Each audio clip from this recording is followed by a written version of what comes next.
दिल्ली में रह करके काफ़ी काम किया है यूपी में, और कहाँ कहाँ कितने कितने ज़्यादा ठाकुरों के नाम हैं वो सब आपने अपने जो है रिकॉर्ड में लिए हैं। विशेष रूप से अलीगढ़ में भी आपने काफ़ी कहा है, और बिलोक धनी पर जो है ज़्यादा ठाकुरों का गढ़ माना जाता है, बात सही है। और इसमें आपने सबसे सहयोग की अपेक्षा भी रखी है, बात सही है, क्योंकि अकेला आदमी या एक आदमी नहीं कर सकता है। तो उसका ये प्रथम प्रयास है आपका ये, कि जैसे कि आपने अलीगढ़ से शुरुआत की है, छोटी छोटी मीटिंग बुला करके अपनी जानकारी देना, जानकारी लेना, ये सब जो है आपने काम किया है। तो इसी श्रृंखला को आगे बढ़ाते हुए, जैसे कि जो है डीपी सिंह ने अपने 3 एजेंडा बताए हैं और आपसे सहयोग मांगा है, तो उसमें भी कुछ लोगों के विचार आमंत्रित किए जा रहे हैं। तो मैं ये निवेदन करता हूँ कि इन उद्देश्यों पर भाई मनवीर सिंह जी, आप आओ। मनवीर सिंह जी कुछ बताएंगे। आप जो है पहासू से आए हैं, और पहासू भी जो है लगभग बहुत ज़्यादा ठाकुरों के लोग हैं।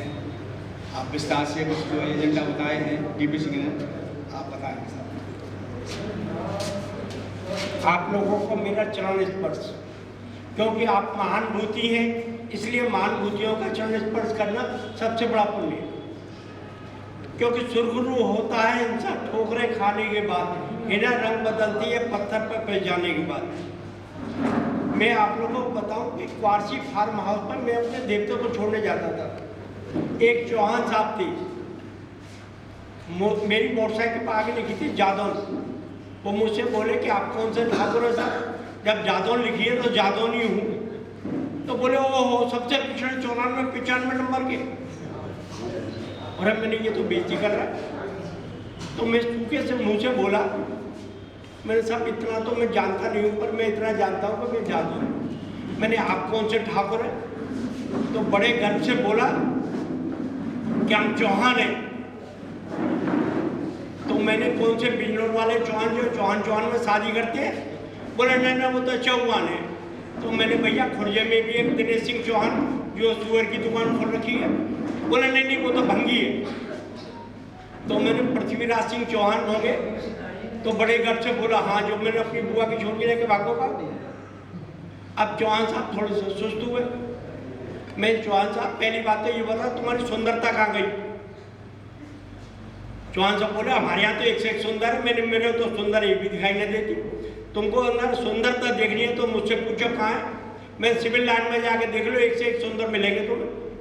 तुम्हारी सुंदरता वहाँ गई। फिर मैंने उनसे पूछा तुम्हारी शादी भदौरिया ठाकुर में हो जाती है? बोले हाँ। मैंने तो ठाकुरों की लिस्ट में भदौरिया नहीं देखे। अरे बोले भदौरिया तो बहुत ऊंचे ठाकुर में, तुम्हें नहीं पता, मुझसे पूछो। मैंने जो भिंडी जिले में भदावर, वहाँ पर जाके चौहान जो बस गए वो भदौरिया हो गए। तो मैं तुमने बहन भैयों की शादी कर दी। तो मैंने हमारे 105 गोत्र हैं, 105 गोत्र हैं हम नंसार के, उनके कई गोत्रों को छोड़ के शादी करते हैं। और हमारी जादव में ये शादी जो करते हैं कृष्ण भगवान की देन है। इससे हमारी प्राउडी बनी हुई है। हम किसी को धोखा नहीं दे सकते, क्योंकि एक दूसरे लिख तुम किसी शादी में जाते होगे तो 2-4 तो तुम्हारे मिलने वाले मिल ही जाते हैं। तो वहाँ पे आदमी बोर नहीं होता। अच्छा, पहली एक सबसे बड़ी हमें एक कमी है कि कोई भी आगे बढ़ना चाहे तो उसकी टांग पड़ के खेलते हैं। यानी हम उसको उत्साह दें और उसका सहयोग करें। तो आज आप उसकी चलती के हम पूरे भारत में शासन करने को तैयार हैं। अच्छा, कई ठाकुर ऐसे मध्य प्रदेश में भी है, कई गांव जो एक ही गोत्र के हैं, तो वो एक गोत्र के तो ज़्यादा शादी कैसे करेंगे? तो इसलिए वो जो हमसे कहते हैं यार तुम कैसे ठाकुर ज़्यादा शादी करते, हम तो करते नहीं है। मैंने तुम्हारा एक ही गोत्र है, हमारे 105 गोत्र है। और एक बात है इनमें, एक बात और है ठाकुरों में कि ज़्यादा ठाकुरों में लड़का देखो तो बड़ा महंगा मिलता है और उनके अंदर बड़ी सस्ती मिलती है। सस्ते यूँ मिलते हैं कि उनके अंदर की क्वालिटी और हमारी क्वालिटी में जमीन आसमान के अंदर है। बस मेरा एक लोगों से, आप लोगों से यही प्रार्थना है कि आप लोग जो भी निकले आगे उसका सहयोग करें। अब हम तो इसी बात पे कहते हैं कि विजय सिंह हमारे जिला वो है अध्यक्ष, अब जो भी एमएलए के लिए किसी भी पार्टी का हो, हमें पार्टी से कोई मतलब, जो भी यादव ठाकुर जाए उसका सहयोग। तो मैं इसलिए आप लोगों से इतना रिक्वेस्ट करना आया हूँ। मैं तो इनकी बहुत मेहरबानी करता हूँ, पैर छूने लायक है जिन्होंने हमारा कम से कम एक किया हमको। इसलिए मैं आपसे इतना ही कहना चाहता हूँ, जो हमें आगे बढ़े उसका सहयोग करो। अभी पहले मैं एक पार्टी बनाई थी भारतीय किसान संगठन के नाम से, तो डीएम वगैरह सबकी नाक में दम कर दिया। बुलंदशहर जिले के अंदर तराजू की तोल दी, जब तराजू तोले 77 है 77, 78 है 78, 69 है 69। ठाकुर साहब को चाय आ गई, चाय पीने मस्त, उधर आड़ती है अपना वो पल्लेदार जो है वो चाय बीड़ी पीने लगा। ठाकुर साहब भूल गए 77 है कि 78 है कितना, तो उसने 10 मिनट पार कर दी। मैंने अकेले नहीं, पूरे बुलंदशहर जिले के अंदर तराजू की कांटे तोड़ कराई। अब मुझसे लोग बोलते थे कि अकेला चना बाहर, क्या बाहर पड़ेगा? मैंने बाहर नहीं पड़ेगा, बाहर वाले की आँख तो फोड़ देगा। तो मैंने थोड़े से आदमियों को संगठन लेके पूरा जिले के अंदर कांटे तोड़ा। क्या है, तो हम तो बहुत हैं भाई, हम तो पूरे देश पर राज कर सकते हैं अगर हम संगठन हो जाए तो। जय हिंद, जय भारत। हमारे मनवीर सिंह ने अभी आपके सामने अपनी एक वेदना की पीड़ा रखी और उन्होंने साफ कहा कि हमको तो ज़्यादा ठाकुरों को पिछड़ा वर्ग मानते हैं, तो उन्होंने अपनी पीड़ा बताई है। इसलिए बहुत जरूरी है सबको अपने इतिहास की जानकारी देना। इसी श्रृंखला में हमारे बीच में ठाकुर महावीर सिंह जी आए हुए हैं, उनका स्वागत करते हैं। आप जाकर ठाकुर जी बहुत काम कर रहे हैं और यहाँ तक काम कर रहे हैं कि आप एक मुकदमा भी लड़ रहे हैं जो कि हमारे यादव ठाकुरों का वंश यादवों ने छीन लिया है, और आपने किताब भी लिखी है और आपने सिविल कोर्ट में मुकदमा भी दायर किया है और वहाँ संघर्ष कर रहे हैं और फुल ग्रांड कोर्स कर रहे हैं कि ये तो अहीर हैं, यादव हैं, यादव तो हम हैं, यदुवंशी तो हम हैं, यादव तो हम हैं। काफ़ी है, लेकिन अभी अभी आए हैं, इनके विस्तार से विस्तार सुनेंगे। इससे पहले भी आपने जो है आओ डॉक्टर आरपी सिंह से निवेदन करूँगा, आप भी जो है इसमें काफ़ी रुचि ले रहे हैं, काफ़ी अनुभव भी महसूस किया है। डॉक्टर आरपी सिंह जी हैं, आपके बीच के ही हैं, ये आप पूजा कह देंगे।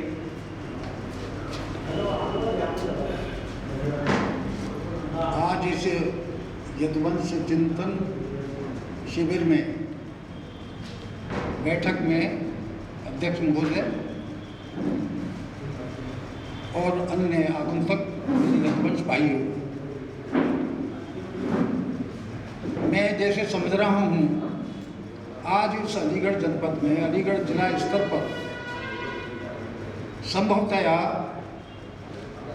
हम यदुवंश परिवारी एकत्र हुए हैं, ये शायद पहली बार है।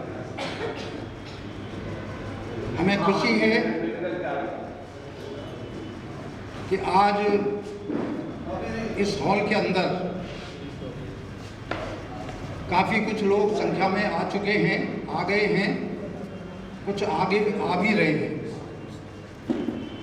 मैं 2-3 बात ही कहना चाहूँगा। सबसे पहली बात यह है कि पूर्व वक्ता ने कहा है कि टांग खिंचाई। आज हम व्रत लेके चलें और समझें कि हमारी एकता कैसे होनी चाहिए, उस पर यहाँ विचार करें। मैंने ये किया, मैंने वो किया, मैं क्षमा चाहूँगा, ऐसा न करके यहाँ आके जो वक्ता आए वो सुझाव दें कि एकता पे कैसे विचार किया जाए, क्या उसकी रूपरेखा बनाई जाए, क्या उनके सुझाव हैं। ये ज़्यादा मेरी समझ में उत्तम रहेगा, क्योंकि ज़्यादातर हमने देखा है कि 11 बजे का टाइम था और लास्ट में बोलते बोलते सब समय कम रह जाता है, बोलने वाले ज़्यादा होते हैं।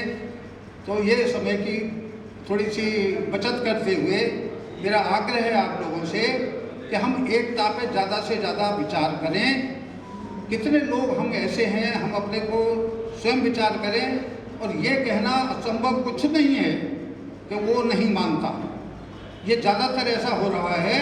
अगर हम हैं और आप स्वयं अपने पर चिंतन मनन करते हैं तो बहुत कुछ हो सकता है। एक दो सुझाव मेरा ये है कि सबसे पहले मैं ये कहना चाह रहा हूँ कि सबको एकजुट करने के लिए मेरी समझ में आया है, यहाँ मैं ये सुझाव दे रहा हूँ और आप यहाँ बैठे हैं, आपसे हम अपेक्षा करेंगे कि मेरा सुझाव अगर सही है या थोड़ा अनुचित है। जिले वाइज हर गांव से पूरे जिले के गांव जितने भी हैं हमारे यदुवंशी, उनकी एक मोबाइल डायरेक्टरी बने और उस मोबाइल डायरेक्टरी में जिला स्तर की बनेगी तो अलीगढ़ की बनेगी, उसको देखते हुए बुलंदशहर के करेंगे, उसको देखते हुए एटा के करेंगे, तो हम सब लोग एकजुट होंगे। पहले अलीगढ़ में ऐसी ये बैठक हो रही है और इसकी प्रेरणा भी हमें आपने तो दी ही है, लेकिन इससे पहले हमारे मथुरा से आए हुए हैं ठाकुर रणवीर सिंह जी यदुवंशी, इन्होंने बहुत बड़ा काम किया है। अक्टूबर के लास्ट वीक में इन्होंने हमसे सूचना दी थी कि हरियाणा में फरीदाबाद में एक राष्ट्रीय स्तर की यदुवंशियों की बैठक हो रही है, यदुवंशियों की एक मीटिंग हो रही है। वो शायद संभवतः 27-28 अक्टूबर की बात रही होगी जी, 30 अक्टूबर। और उसमें जो मुझे याद है और जो वहाँ बताया गया था, कम से कम 7 स्टेट के लोग थे और कम से कम 1500-2000 आदमियों की भीड़ थी, इतना बड़ा पंडाल था। और स्टेट की अगर मैं बात करूं तो आपको शायद सूचना दूं, उत्तर प्रदेश लगा हुआ, राजस्थान, मध्य प्रदेश, गुजरात, ये तो यहाँ से थे।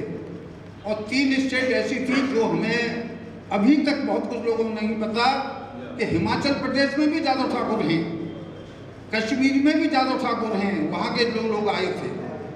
और इसके अलावा हरियाणा स्वयं के भी लोग थे।